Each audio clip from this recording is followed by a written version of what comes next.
حضرت سیدنا امام ابو مالک فرماتے میں غریب کا بیٹا تھا اور میری 6-7 بہنیں، میں اکیلا بھائی تھا۔ آپ فرماتے میرے ابا جی فوت ہو گئے، میری امی پکڑ کے مجھے ایک دھوبی کی دکان پہ لے گئی، کہنے لگی اسے کپڑے دھونے کا طریقہ بتا دے، یہ بھی ایک چھوٹی سی لانڈری کی دکان کھول لے گا، میری بیٹیوں کا پیٹ پالے گا۔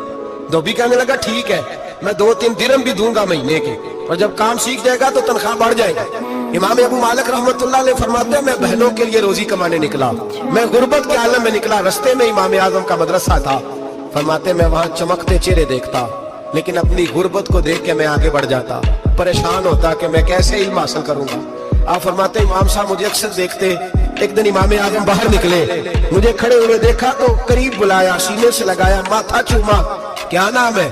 میں نے کہا ابو مالک میرا نام ہے۔ کہا تمہیں پڑھنے کا شوق ہے؟ کہا بڑا شوق ہے۔ کہنے لگے چل آ جا پڑھا کر، آ جا مدرسے میں پڑھا کر۔ کہتے میں سارا دن وہاں پڑھتا، گھر سے کام کرنے آتا، سارا دن امام اعظم کے پاس پڑھتا رہتا۔ مہینہ آیا تو میری اماں کہنے لگی تنخواہ لاؤ۔ میں نے کہا امی جی تنخواہ تو وہ دے گا جو ڈیوٹی پہ جاتا ہو، میں تو پڑھنے جاتا ہوں۔ کہتے اماں گھر سے نکلی اور بڑے غصے کے ساتھ نکلی، کہنے لگی مولوی نے میرا بچہ خراب کر دیا، میں کام پہ بھیجتی تھی، اس نے کس چکر میں ڈال دیا، مسلوں سے بھی کبھی پیٹ بھرا ہے، کام بھی تو کرنے چاہیے نا۔ کہتے امام اعظم کے سامنے کھڑی ہوئی، امام صاحب بڑے امیر کبیر آدمی، بی بی آئی اور تیز جملے، عورتوں کا طریقہ ہوتا ہے، کہنے لگی مولوی تیری سفید داڑھی، تیرا اتنا نام، تجھے خیال ہی نہیں آیا، میں بیوہ عورت ہوں، تو نے میرا بچہ خراب کر ڈالا، میری یتیم بچیاں روٹی کہاں سے کھائیں گی، مسلوں سے بھی کبھی پیٹ بھرا ہے۔